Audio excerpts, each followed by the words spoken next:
All right, everyone. This is Rick from AllNet. Thank you for joining us this morning. We've got a very interesting webinar today. We're going to have Samsung on in a moment. And this one was one that we've been looking for on the calendar for quite some time. So Samsung's a very important line for us. And we know that video is a very important category for a lot of you. So we thought we should put this together and get you some information on the current line of Samsung products, including the premium models, the QLED series, and also the Samsung frame. So, and also in the last, I don't know, maybe within the last year, Samsung has done, they've made some pretty strong headway into IP control and integration. So Kyle's going to be addressing that as well. So a few notes about the presentation today. If you have questions, please pose them in the questions tab. It's on the banner on the right side of your screen, and we will read them at the end of the presentation and address each question. Everyone's phone will be muted, and also if anyone on your staff was unable to attend the live event and you think this is something that they should that you would want them to see, please feel free to forward them the link to the AllNet webpage, or I'm sorry, the AllNet channel on YouTube. It's youtube.com/allnetdistributing, and we archive all of the webinars, and they're usually up within about 48 hours. But for those of you who are on the live session right now, if you have a CDS certification, you earn CEU credits for attending any of the AllNet webinars each week. So it's 1/2 CEU credit per webinar that you attend. And if you are CDS certified and you have interest in renewing your CDS certification, would like to claim the CEUs, please feel to follow up with myself or follow up with Bill Zidek here at AllNet. So without any further ado, I'm going to introduce Kyle O'Brien from Samsung to go over the new line with us. Hey everyone, how are we doing today? Really excited about giving the opportunity to get in front of you guys and talk to you about the 2018 QLED products as well as the frame TVs. We're going to have quite a bit of information to go through here, but if you have any questions, like I said, just make sure and put those in the question box and we'll address those to us at the end. With that being said, we'll go ahead and get started. So the first thing we're going to do is kind of right out the gate talk about those control elements. So we do have those IP control integration. These are going to be direct access to apps, to controls, to statuses built into the TVs. We're going to have the big six when we come to IP controls. So we're going to do the Control4, the Crestron, the Savant, the RTI, the Universal Remote, and the AMX controls. When we go into the TV itself, you actually have to activate this as a feature. So you go into the settings, the general settings, and then the network settings, and set that mode to expert. Once you get in there, you can actually enable or disable the IP controls. Now, the one important thing I want to make sure that everyone does before they do any type of IP control is always run a firmware update prior to the installation of your IP control setups. So when you get through the setup, it takes a couple minutes, and then you're good to access your IP controls. They're going to do various features, as I mentioned before. These are all going to be available on Samsung.com/custom install. So you'll have access to this information. You can get to the general commands. It's just, power, volume, channel type of stuff. Get into sound modes to adjust sound settings, and then direct remote key access. So just those discrete commands you're looking for. With the products for this year, they're all going to be able to function with the IP control, from the NU series all the way up to all the QLEDs and the frame TVs. Now, some of them do require the USB serial adapter, seen down on the bottom middle of the screen there. Basically, it turns a USB port into the EX-Link port. That will make all these TVs function with RS-232 control and give you the full IP control capability. So when we talk about Samsung.com/custom install, this is where you guys can get some specialized resources for us. Whether you guys need the schematics of the TVs, you need to know how it's controlled, what the IP control commands are, et cetera, go to Samsung.com/custom install and register. The way you do that is down at the bottom of this. You select where you are or who you are and where your key contact is for your distributor and put in your information. excuse me, beyond that step of generalized registration, you go into the portal itself now. You'll select the custom integrator portion at the top and select that resource button right there in the middle of the screen. That'll give you plenty of different options. So you'll be able to see everything that's on the screen here. So if you want to do older products, you can select the older model TVs. You can select which series TV you're looking at, and then you can even select what source you're trying to do. So are you just looking for spec sheets? Are you looking for the latest firmware updates?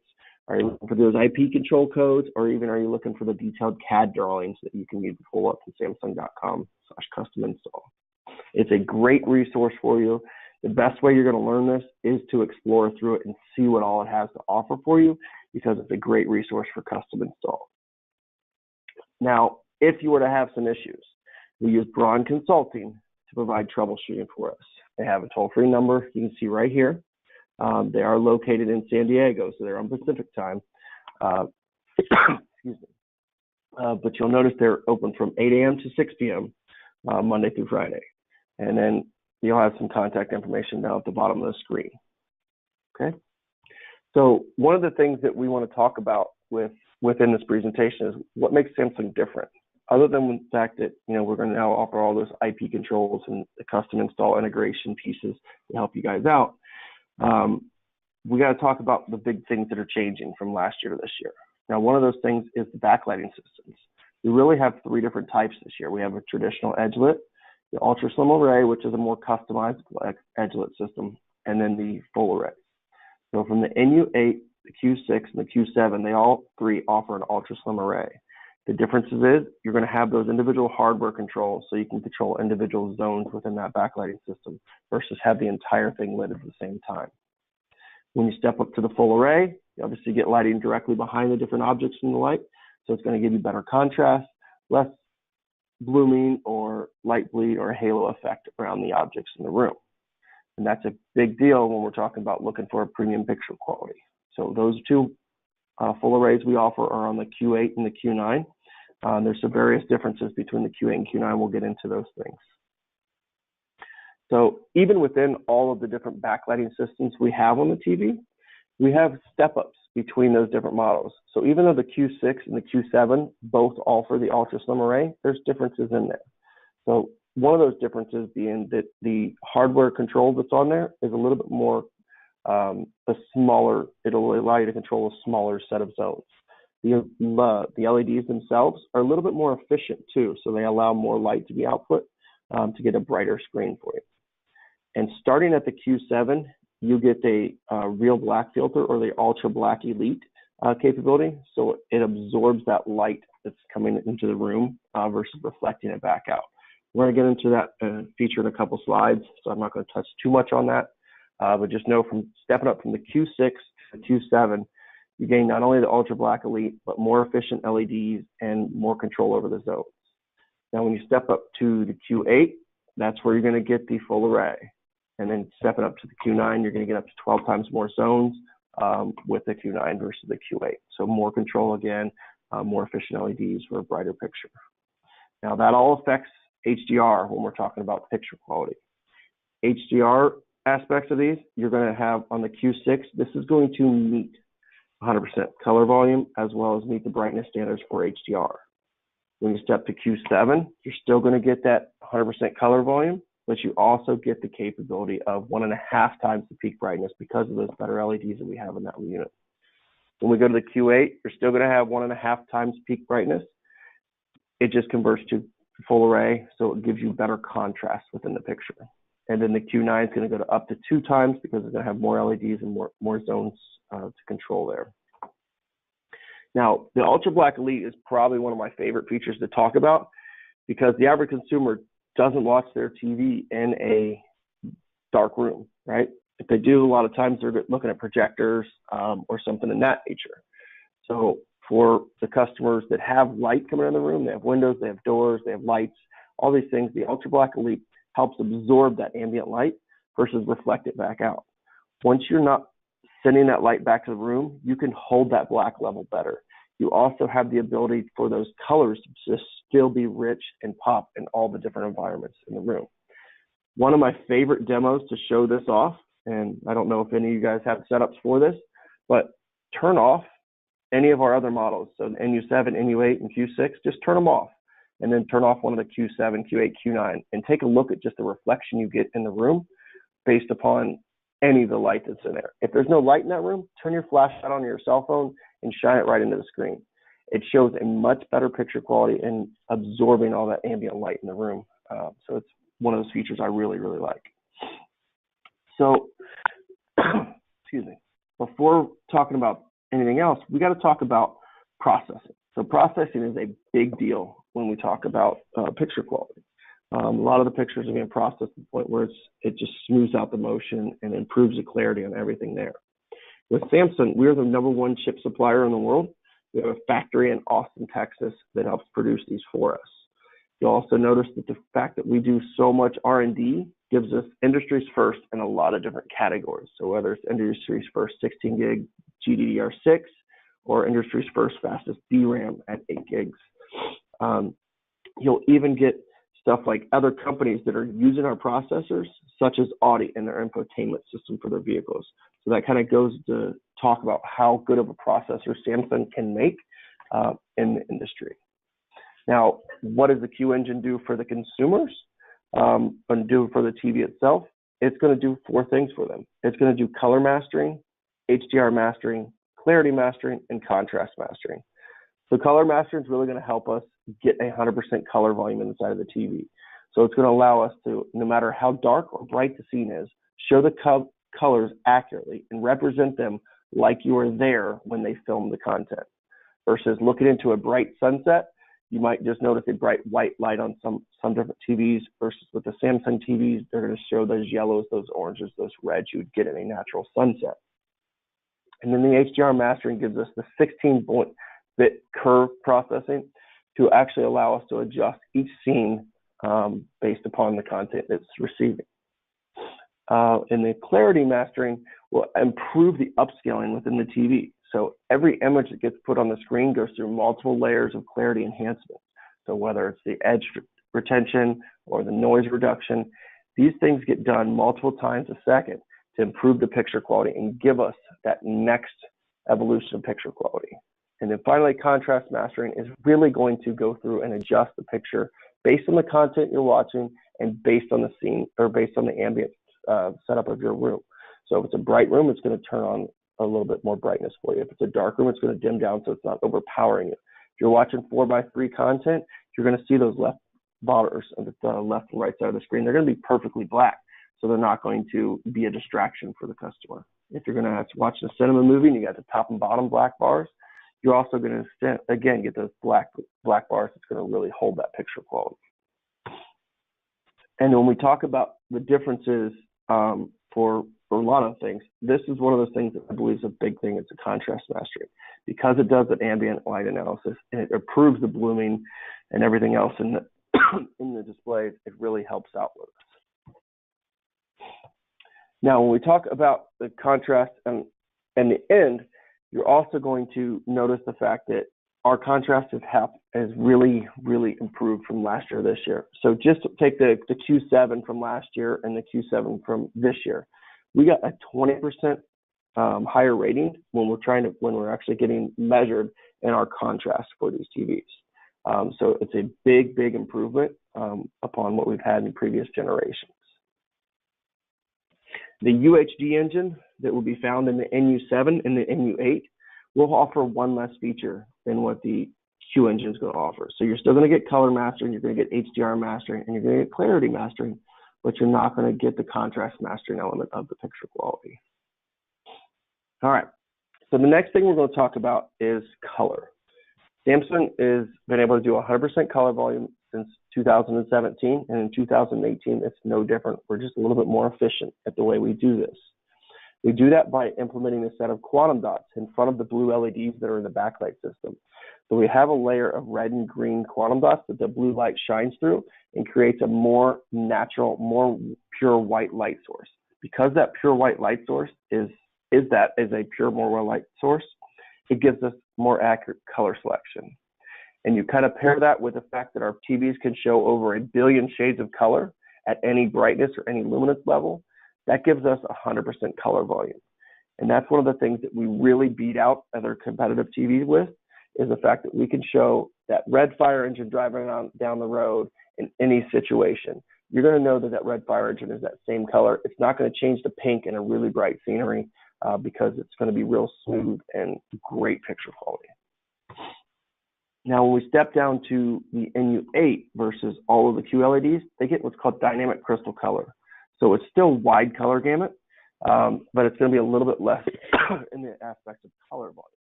So it won't have the quantum dots that are going to really give us that accuracy level to the picture quality.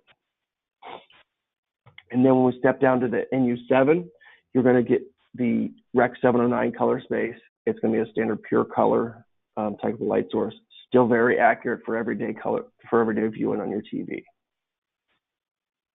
All right, so when we talk about HDR formats, there's a few different things that come to mind.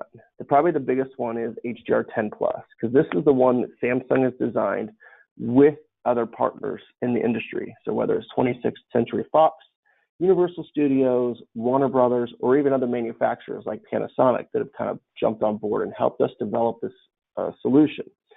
HDR10 Plus is a metadata-driven content solution, similar to what you know from Dolby Vision. The big things that I like to say that Samsung does really well is we allow user customization. So when that customer has that TV calibrated or has the TV picture qualities adjusted, it's going to give them the best possible picture for their taste. And then when you put it in something HDR10 Plus, it doesn't override their settings like some other formats would do. It's going to still leave that user customization, and that's one of those things that we really believe is an important thing for Samsung. You'll also notice that there's a lot of content that's already currently available. So speaking of the content, it's kind of there listed for you. So Amazon Prime and anything that's on the HDR library in the Amazon Prime space is in HDR10 Plus. And everything from here on out will be in HDR10 Plus on Amazon Prime as well. There'll be UHD Blu-rays by the end of the summer, and so on and so forth. It's a quickly moving space for us, and it's really important for our TV viewing. One of the other things that's really good about Samsung is we do a lot with the design and the technologies themselves. We want our TVs to look just as good off as they do on, and just as good from the back as they do the front. So one of the things we do is change the way our QLEDs work. So our traditional QLED is going to look just like a normal TV. When you turn it off, it's going to be a black screen. However, this year we're going to allow the ambient mode to come in there and kind of have this blend in with the picture quality itself. So it'll match the wall that's behind it, and then allow you to put things on top of it to add a more design element to your room. So I like to call it, it's no longer an object in your room, it's now a piece of the decor that's in your room. So it's kind of a nice thing for the customer that's really concerned about what this TV is going to look like, especially when they go to those much larger sizes like the 75s and the 82s. All of our QLEDs offer the ambient mode so it can blend into that environment. Now we offer 3 different modes within ambient mode. So we offer a decor, we offer information, and we offer photos. The decor itself is kind of what it sounds like. It's going to be decor elements. So you can put that mountain range on top of the screen. You can put a couple different clocks on the screen just to have something showing a little bit more information. Then that water at the bottom kind of has a little shimmering effect to the screen itself, like you'd be looking at a pool from an angle. Now the information is a little bit more detailed than what it's putting up on the screen for you. So you can get basic information, which is just like date, time, weather, and then you can even get the more in-depth weather that's in the second box down in the middle. That globe on the left side of the screen there, that actually changes based upon the weather outside. So if it's sunny, it'll be bright and sunny in there. If it's cold and snowy, it's going to be frosty. If it's rainy, you're going to see water in there and it's going to drip down. So it changes based upon the weather that's outside, as well as it obviously gives you the date and time and the weather or the temperature. And then finally, you've got the headlines down at the bottom of the screen that allows you to pull in headlines from the New York Times to give you relevant information the customer may be interested in. And it's going to flip through stories every 15 to 30 seconds. One other thing you can do is you can add music to the background with the Samsung remote. You can just hit the voice button and say open Spotify and play this playlist. If you don't have the Samsung remote, maybe you guys use the custom remote, you could actually still pair a smartphone to the TV with Bluetooth, and then they can play anything that they have on their phone, even if it's Apple Music or iTunes or something like that. And finally, you can add photos on top of the screen too to make it kind of look like it's just a picture frame on the wall. So you could add one photo, you can add two photos, or you can even add up to 8 photos on the screen. And the one that has the 8 on the board will actually show the date and time as well, or the date itself. There are 4 ways to get into ambient mode. You'll have the ambient mode hotkeys on the built-in that's on the remote. You'll actually be able to get to it from the Smart Hub itself. And then finally, the SmartThings AI that's built into the TV. Excuse me. Now, if you use that SmartThings AI, just one thing to note, it is good for Android and iOS, so it's not just Samsung smartphones that works with. Now, inside of ambient mode, you'll be able to set generic backgrounds. So it'll be just like a more generic color for wall types if you don't want to make it completely customizable, if you don't want to take the time for that, or if the wall won't work for that situation. However, if you wanted to, you pair the phone with the TV through SmartThings, open up the TV and select the ambient mode, and then you can actually take a picture of the TV while it's mounted on the wall, and it'll take a picture around the outside too. And then it'll blend that over top of the screen to make it kind of be a one-piece screen altogether. One thing to also note is the Q7 and above have an additional sensor to control the brightness and color so that it makes sure that it's not overpowering for a room that may be a little darker or maybe a little brighter and needs to turn up a little bit. The Q6 itself, you just have to manually go in and adjust the brightness itself. So it still has the capabilities of doing it, just doesn't do it automatically. Now, one thing that a lot of consumers are concerned about is burn-in. Now, burn-in is a definite issue for the industry. However, with the QLEDs, we give you the Q guarantee that it will not burn in for the life of the product. So that means that if a customer puts on ambient mode and uses it all the time and it's a static image, it still will not burn in like some competitive technologies out there. It also doesn't use a lot of electricity. That's probably the next thing the customer always talks about if it's not burning. It's how much power does ambient mode use? So if you use it 3 hours a day, every day of the year for 365 days, it would only cost about $8. So still less than an average movie ticket to run ambient mode. Now, if we compare ambient mode to the frame, which we're going to get to the frame next, you're going to see some various differences. The first one being that ambient mode is a setting that's turned on, not by turning the TV off like the frame, but actually turning ambient mode on and activating that. So it's kind of a feature that you turn on. Versus the art mode on the frames, you're actually turning the TV off, and the art mode is actually the off state of the TV. So with ambient mode, you must turn it on, and the art mode, it has 2 sensors. One's a light sensor, one's a motion sensor that will automatically turn that image onto the screen.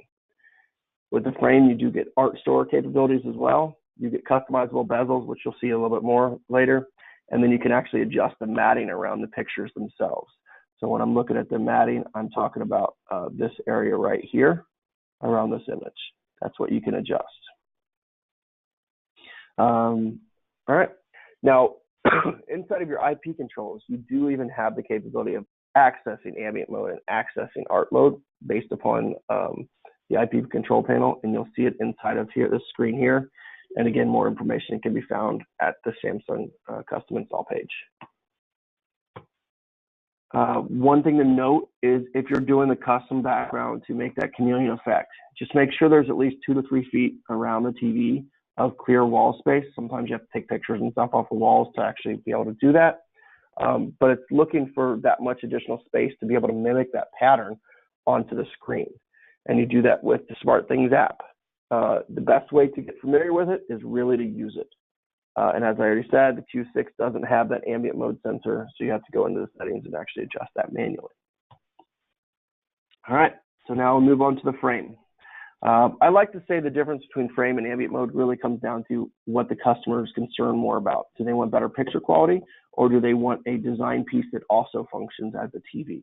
Because if they want that design piece that also functions as a TV, the frame is that piece for them. With art mode itself, It is a work of art. It is a matted screen, so it doesn't have that reflective image on the screen itself. And it also notices when someone's in the room. So those light sensors and the motion sensors I talked about, the light sensor itself is the default one.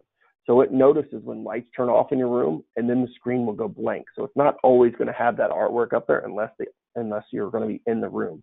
It wants to conserve some energy for you. You also have the option of using a motion sensor. So what that means is it's going to sense motion in the room, and once the motion goes away, it'll actually turn on the art or turn off the art mode into like a blank screen or what you'd consider off for a traditional TV. Now, as I said, the default setting is the brightness sensor. So it recognizes whether or not the light's on in the room and then blinks off. It also lighten and darken the frame itself based upon the light in the room. You adjust all of these settings inside of the Smart View app. So it's a little different than the ambient mode because the ambient mode is done in the Smart Things app. This is done in the Smart Things app. It has not quite transferred over to the Smart Things. It will eventually. You have the duration timers you can set in there. So if you wanted 15, 30, 1 hour, up to 4 hours in time differentials for motion, you can actually set those. And then it sets to standby when the light sensor is off if you have the brightness sensor adjusted. Now, with the frame, you have the more customization, as in that art store we talked about. So the frame includes hundreds of pieces of art that you can put up there at any given time. You can also put your personal photos up there. So if you wanted a family photo on your wall, you could do that. You could also subscribe to the art store and get updates for more and more artwork as they put them on the art store. There is up to 2 gigs of storage space within the TV itself. So it has plenty of ability for lots of pictures to be put up there. Now, you also have the ability to do different sets of framework with it. So you'll see on the left side of the screen, that's a picture without any matting. In the center of the screen, you're going to be able to see how you can put matting around it. And then when you're using the family photos and such, you can even select multiple pictures and multiple frames and sizes that you want to put them up there. If you wanted to put 3 pictures up and make it look like 3 different pictures on your wall, you could even do something like that. It's very customizable, and it's a nice accent piece for a lot of rooms. The Smart View app controls, you can see here, it has the same controls as what your traditional TVs have. So open up the Smart View app here, select the art mode at the top right corner, and then you can actually select what artwork you want to put on your screen and adjust it and customize those settings for you. You'll also be able to go in here and adjust whether you want the motion sensor or the brightness sensor to be activated. It allows you to control that and adjust which one of those you're doing. The one thing I will note is that these sensors are on the bottom of the TV. So if you mount a sound bar or you're mounting this TV really close to a frame or something, or the like a mantle, it won't sense that signal right, and the TV might look dim. So if you've ever noticed that with these TVs, that's a lot of times why, because the sensors are at the bottom of the screen, and I'd suggest 3 to 4 inches of clearance easily below that to make sure that it's not going to mess up the sensors themselves. Now, these are the customizable bezels you can put with it. Comes with the black frame. You can do a dark wood grain, a light wood grain, or even a white frame to kind of match the decor inside of the house. The second half of this year, there's going to be additional frames coming out. So you just check back for more frame case customization. The thing that's really awesome about this is it comes with the no gap wall mount and the invisible connection. So it's a similar invisible connection to what the 2018 QLEDs offer, except you have to run the power to the TV and the power to the One Connect box separately. We'll talk a lot more about that in a few slides when we get into the invisible connection and the One Connect box. But just note that with this model here, you do have to run power to the TV until frame 2.0 comes out. As I said, it comes with that no gap wall mount, so it hangs up on your wall like a piece of artwork, and it hangs really close to the wall. These frames are self-correcting, so if you're not quite 100% level with it, or maybe the floor is settled or the furniture doesn't sit quite level, you can actually match it to what the best aesthetic visualization in the room could be to make sure it gives you the best possible look for the customer. There is still the tilt capability for it, so if you do mount it high, you can still tilt it to make it look right. you'll notice that you'll need to use a recessed power outlet if you're doing the wall or the power behind the TV itself, just to hold for the cable itself, for the cord itself. There are different stands available as well as just mounting options. The basic stand that comes with it is just those 2 feet down towards the ends of the TV. And then you could get like the studio stand that looks more like an art easel itself, which are great options for customization for the customer to make it more of a design piece for them. Now, when we talk about cable management, this is where we're going to get into the invisible connection. The NU7 all the way to the Q8 minus the Q7 offers this solution.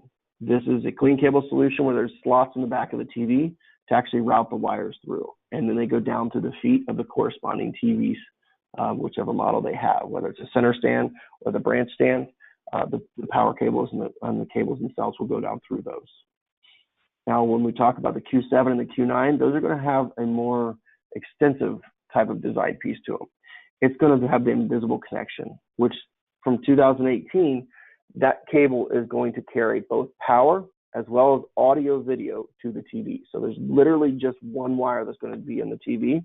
The One Connect box itself will house the TV power supply.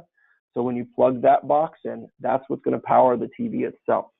It comes with a 5-meter cable, so you get up to about 16 feet. And then there's a 15-meter cable available. It just launched this month, and it's up to 49 feet. So you have that capability of stretching that run out if you need to. One of the biggest things to notate is it is a UL certification on the cable, and the outside dimensions of the cable itself have increased a little bit.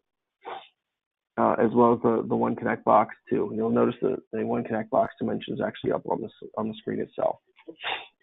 Now, this is really great for functionality and convenience for the customer to be able to do everything they need to do. And again, anything that offers the Q7 and the invisible connection, aka the Q7 and the Q9, will also support the no-gap wall mount. So the Q6 and the Q8 do not support the no-gap wall mount and can't have the invisible connection, which is a great thing for a custom install or a person that's replacing a TV that already has those wires ran up to the TV. Because now they don't have to try to hide this One Connect box behind the wall. They can still run video bail-ins up to the TV and be able to pass all of the video through. Now, the next thing we'll talk about is kind of the setup features. A lot of times you probably won't do it this way, but for a convenience factor, and it's just good to know, that we have this simple setup that as you turn on your TV itself, it'll talk to your phone and recommend that you set it up through the TV or through the phone itself. If you have a Samsung Galaxy phone, it's going to prompt you for this. And if you have an iOS or another Android device, you're going to have to download the SmartThings app and open it up, which then it'll say, hey, we've got this phone or new TV in your room. Would you like to set it up? It's going to pass stuff like the Wi-Fi password from the customer, as well as their information from their Samsung account for their address, and that allows us to set up the different boxes that they have plugged into them. You can also select the applications themselves and install them in the background while you're going through the setup itself. And then by third quarter this year, it'll even pass user information such as names and passwords for specific accounts, like the Google Play you see here. The other thing with the Samsung TVs and how smart they are is the auto input recognition. So the auto input recognition will recognize what devices you have plugged into your TV, whether it's an HDMI, whether it's an optical, whether it's USB, and automatically name those for you. So it's not going to be labeled in your TV menu, HDMI 1, HDMI 2. So when you plug your Xbox into HDMI 2, it's going to recognize that's an Xbox, and it's going to rename that to Xbox. And it's going to create a tile down the bottom of the screen to allow you to access that quickly and switch the source of the TV to that and turn the device on.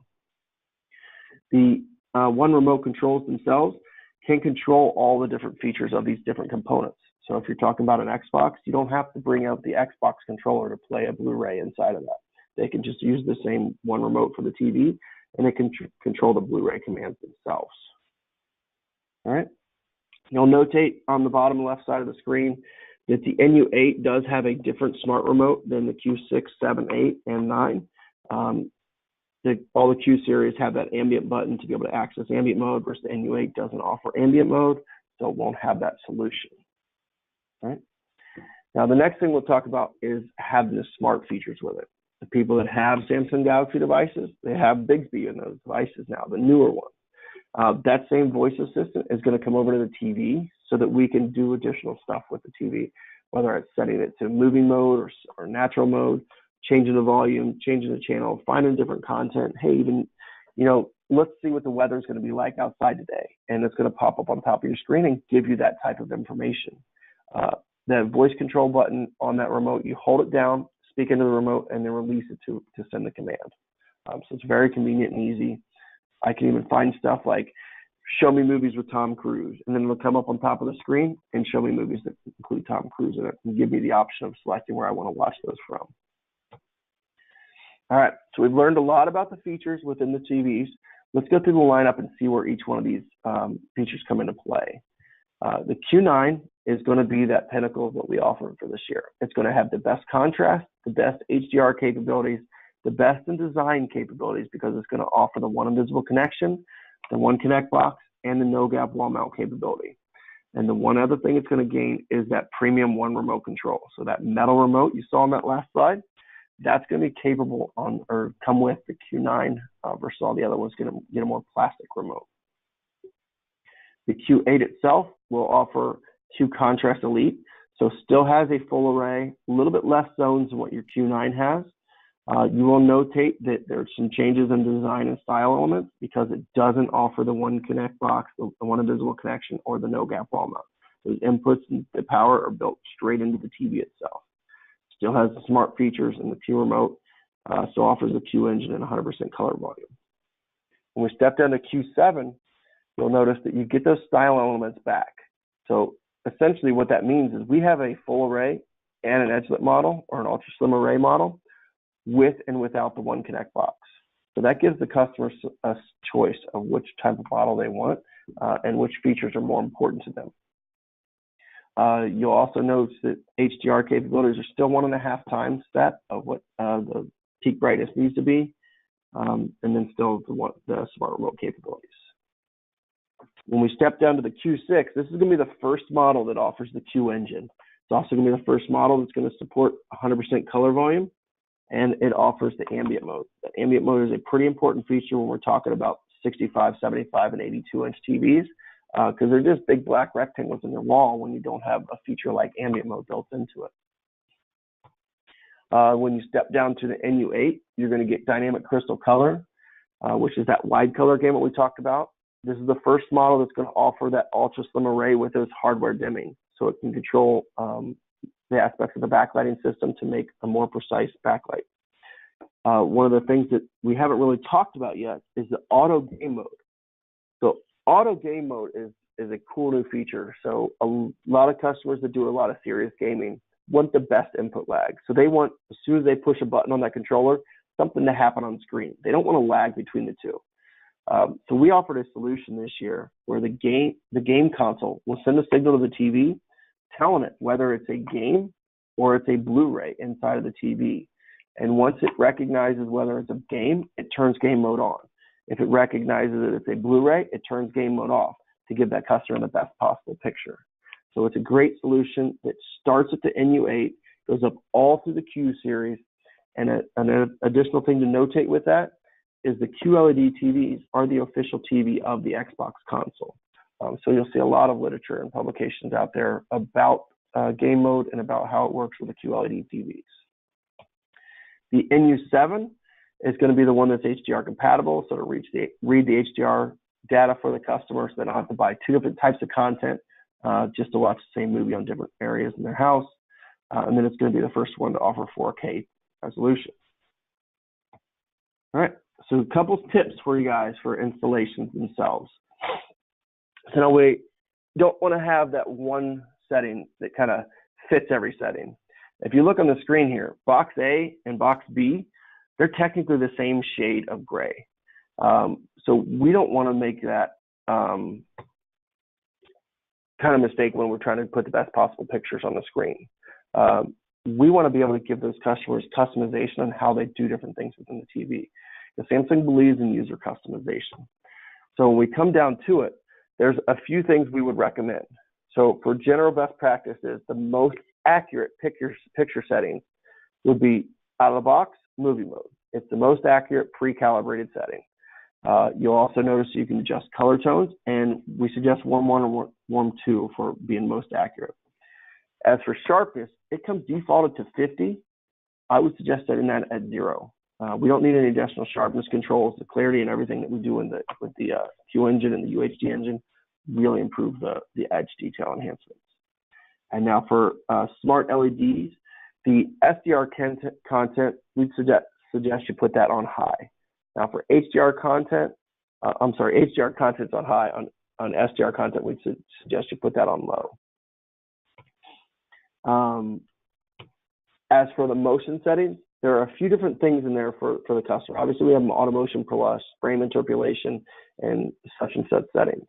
Now, one of the side effects of automotion plus is that soap opera effect. So we give that customer the option of turning it on auto, that automatically adjusts for them. We can turn it to off, or we can customize it to make sure that for that real intensive motion type of demanding content, it gives us the smoothest possible picture for the customer. And then we have the HDR capabilities that takes traditional TV watching, so your SDR content, and makes it look like an HDR image. So it automatically maps it from SDR to HDR. And the way it does that is it takes that Rec 709 content and upgrades the cinema or the color space to the DCI-P3. And then it remaps the luminance levels from your SDR levels all the way to the HDR levels.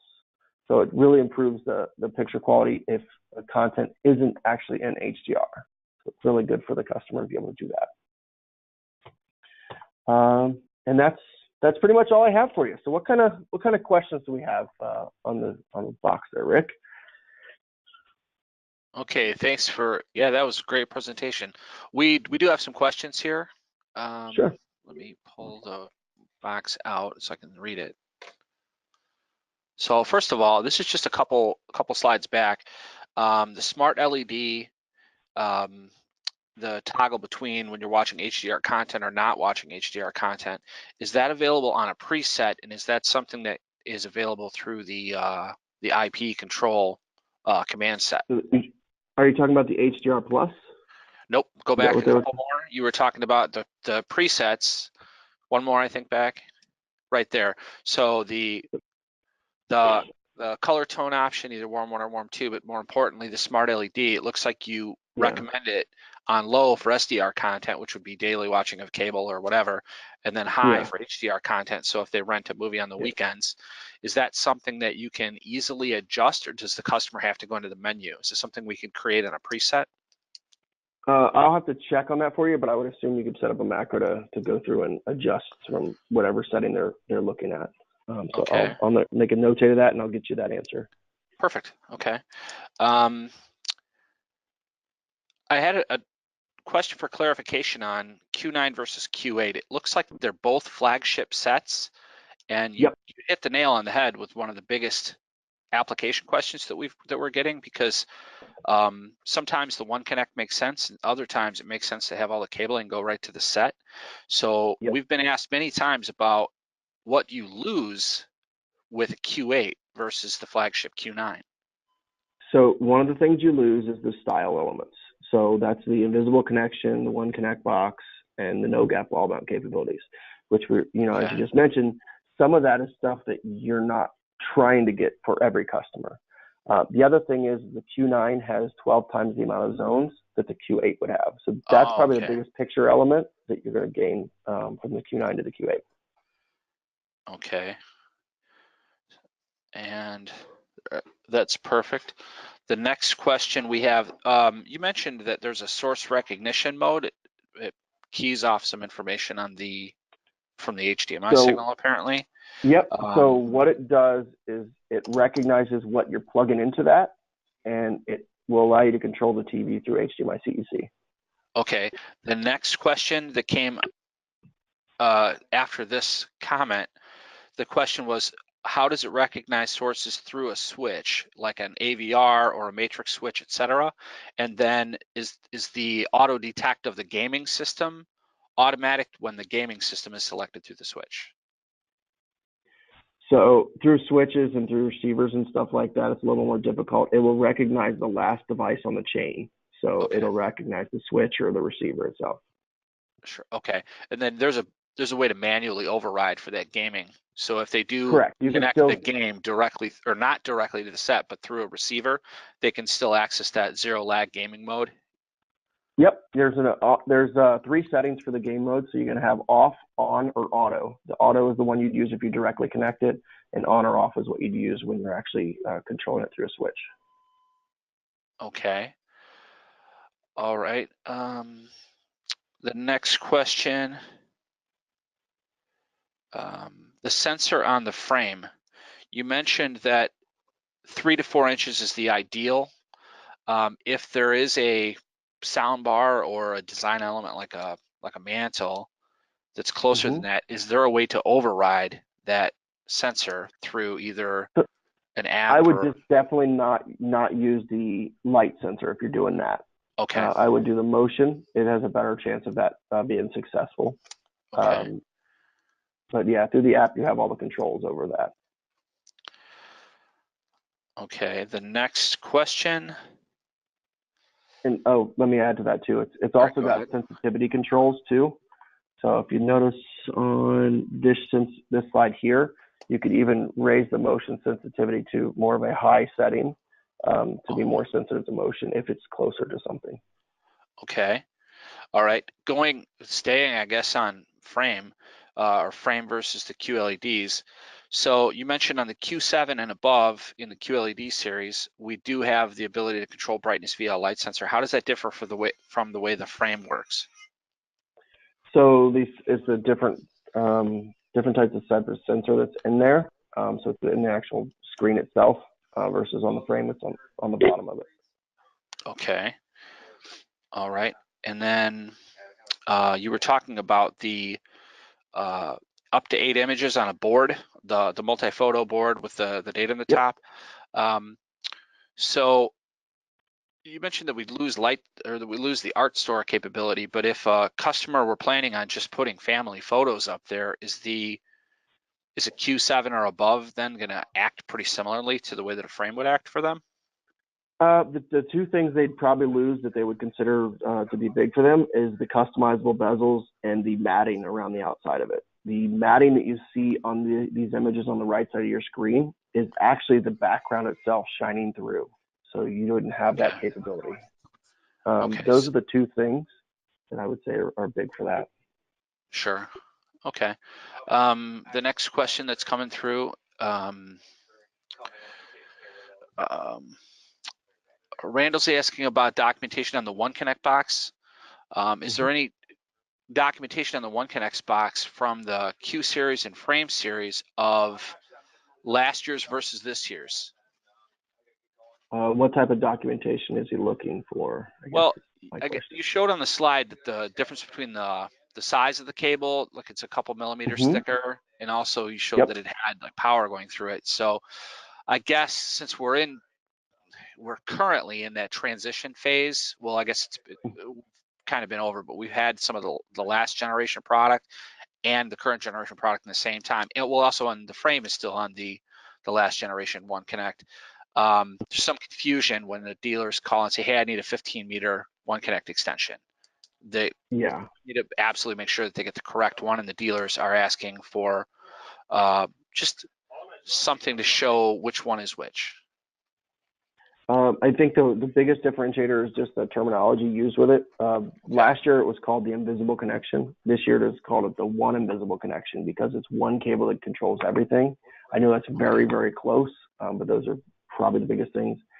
I'm Okay. sure I can source the model numbers if that would help I think of I've those got the cables. model numbers, so I think we can help with that. Okay.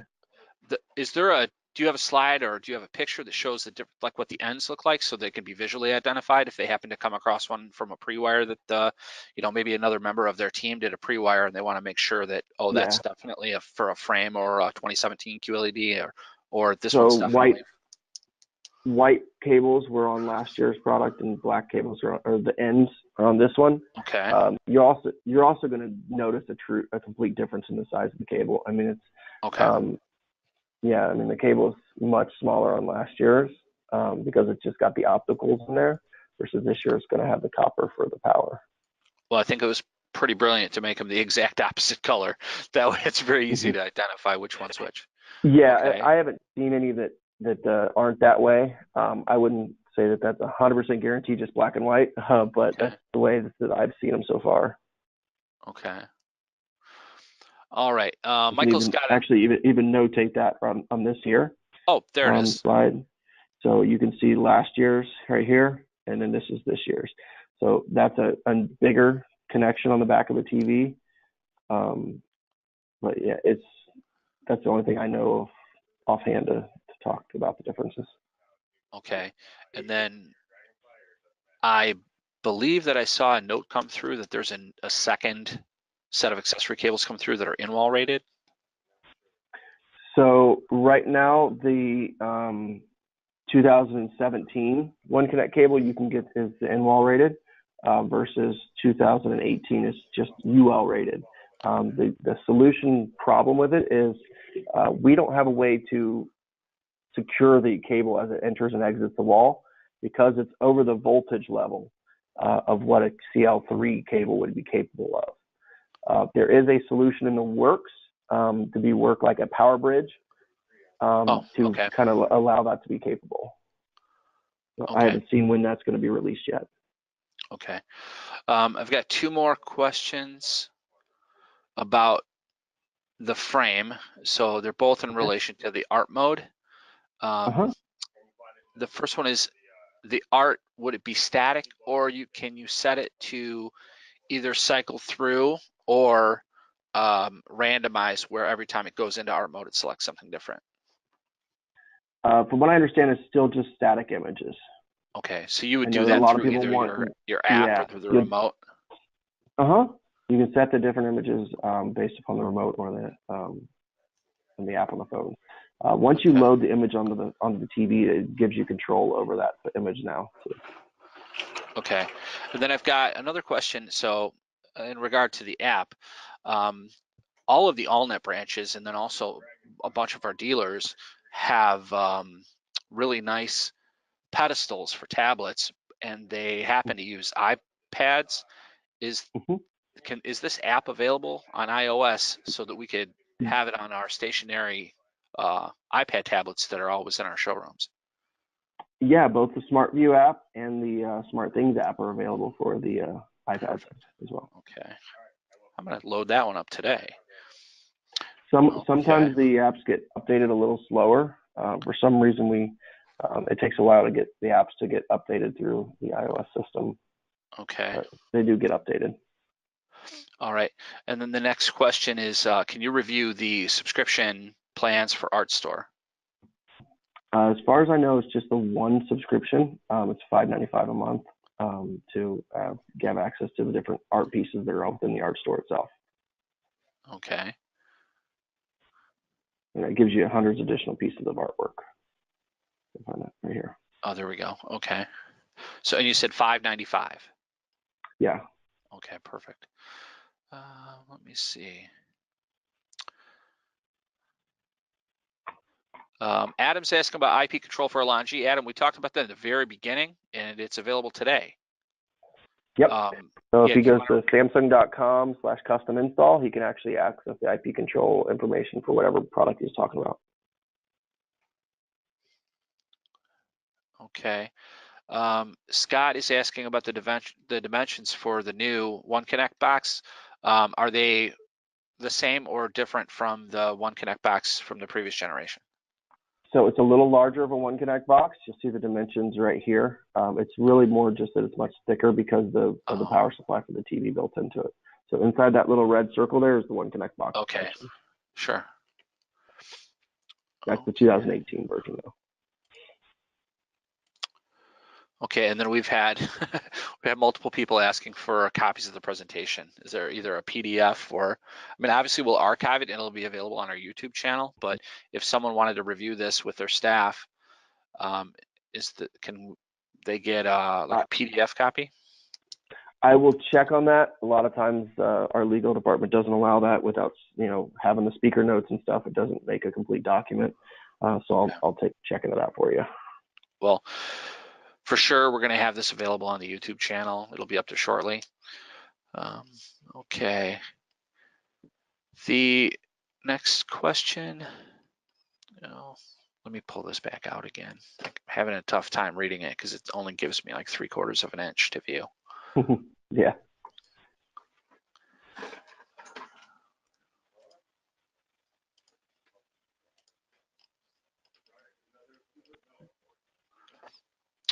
Okay, how would the Q9 work with a Sonos playbar or beam, where it needs to have an optical connection that feeds the audio back to the playbar? You would just have to have it ran up to the product in a similar manner as you would with anything else. So, Just you, a longer yeah, cable. sure, you have to run a second cable down to your One Connect box to supply the audio back Yeah, up to the soundbar. So, yeah, that makes sense. correct. hmm Okay. Now, one thing to notate is that we can now control a lot of things through optical cable. So we can control different things on those products too within the TV menus. Okay. How does that work? So it sends the IR signals through the optical Oh, no kidding. versus, yeah. Okay. Well, that's definitely interesting. All right. I think we've Most of the gone through major all the. brands will be supported on that, not the little tiny ones that create products for like 1 week. Okay. Well, I don't think any of our dealers are buying audio product at Yeah, Walgreens to yeah, no, to no, put it next to their exactly. QLED panels that they buy from AllNet. I sure hope not. Yeah. Um, all right. I think we've gone through all the questions in the chat box. If anyone has any additional questions, please feel free to type them into the questions tab, and we will address them quickly. I think we've had a great presentation today. Kyle, definitely thank you for your time. This has been definitely eye-opening for us.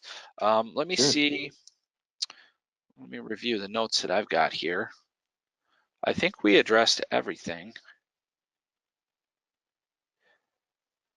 Oh, since we've got you on the phone, we've got a question here Yeah. because we've got a couple of Samsungs lined up side by side, Yeah. and it seems like, is there a way to marry the little one remote to a specific product? Because it seems like we're having a tough time. It turns everything on and off all at the same time.